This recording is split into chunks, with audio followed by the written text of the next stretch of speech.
మీరు నన్ను ఒక ప్రశ్న అడిగారు, మీరు ఏమిటండి అని. నేను గాయకుడిని అన్నాను అనుకోండి, మీరు గాయకుడని నమ్మడం ఎలా అండి అని అడుగుతారు మీరు తిరిగి. అప్పుడు నేను ఒక పాట పాడుతాను, ఏ కృష్ణ అన్నాను అనుకోండి, అవునండి కరెక్టే, మీరు పాడుతున్నారు, మీరు బాగా పాడుతున్నారు, మీరు గాయకుడే అని నమ్మేస్తారు మీరు.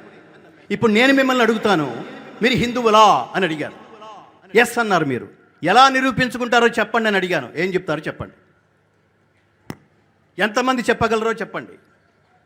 హిందూ శబ్దం ఏమిటి, సనాతన ధర్మం ఏమిటి, మనం ఆచరించవలసింది ఏమిటి, ఇవన్నీ ప్రశ్నలు వేసుకుంటే మనకి చాలా ఆందోళనకరమైన సమాధానం వినిపిస్తుంది మిత్రులారా.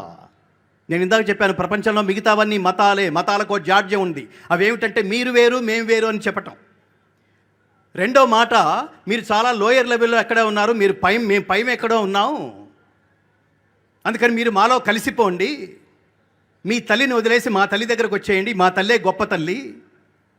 దీని పేరు కన్వర్షన్ అని. అంటే పాపం అమాయకులు, వీళ్ళని గొర్రెలు అంటూ ఉంటాం, అమాయకులు పాపం ఊళ్ళల్లో, ఊళ్ళకి గోదావరి జిల్లాలో దాదాపుగా 40% పైగా ప్రతిరోజు 5% అలా పెరుగుతోంది కన్వర్షన్ సంఖ్య.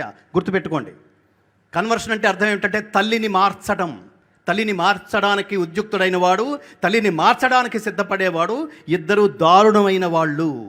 మన తల్లి గొప్పతనం ఏమిటో తెలుసుకుంటే పక్క తల్లి వంక చూడం. పక్క తల్లి ఎప్పుడు ఆంటీనే, తల్లి కాదు. ఆ తల్లి గొప్పతనం ఏమిటో ధర్మం ద్వారా, సనాతన ధర్మం ద్వారా నేను ఎప్పుడు ఆందోళన పడుతుంటాను. Hinduism is so strong, Hinduism is so strong. సనాతన ధర్మం అతిశక్తివంతమైంది, కానీ హిందూస్ ఆర్ సో వీక్. ఎంత బలహీనంగా ఉన్నారంటే ఎవడు పడితే వాడు. మీరు చూడండి, గోదావరి జిల్లాలో ఆ మధ్యన 24 పిఠాపురంలో 24 విగ్రహాలని ధ్వంసం చేస్తే హైదరాబాద్ నుంచి ఒకళ్ళిద్దరు స్వామీజీలు వెళ్ళి ప్రెస్ మీట్ పెట్టి దీన్ని ఖండిస్తున్నా ఉన్నారు. నువ్వు ఖండిస్తే ఎంత, ఖండించకపోతే ఎంత?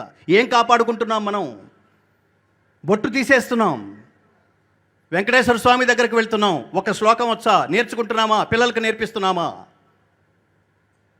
మహాశివరాత్రులు అద్భుతంగా చేసుకుంటున్నాం, ఒక శ్లోకం వచ్చా పిల్లలకు నేర్పిస్తున్నామా?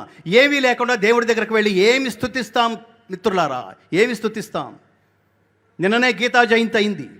మీరు చూడండి, ప్రపంచంలో ఏ పుస్తకానికి పండగ, పుట్టినరోజు పండగ అనేది లేదు మిత్రులారా, జరపడం అనేది లేదు. ఒక్క భారతదేశంలో మాత్రమే, ఒక్క భగవద్గీత మాత్రమే శ్రీకృష్ణుడు అర్జునుడికి బోధించిన మార్గశిర శుద్ధ ఏకాదశి నాడు శ్రీకృష్ణుడు అర్జునుడికి బోధించిన భగవద్గీత పుస్తకం పుట్టినరోజు నిన్న ఘనంగా జరుపుకున్నాం. నారాయణ రెడ్డి గారిని అడిగితే చెప్తాడు, నీ దేశం గురించి సాగతీయకుండా 4 ముక్కల్లో చెప్పమంటే ఆయన గొప్ప మాట అన్నాడు. నా దేశం భగవద్గీత, నా దేశం అగ్ని పునీత సీత, నా దేశం కరుణాంతరంగా, నా దేశం సంస్కార గంగా. ఇది మన దేశం.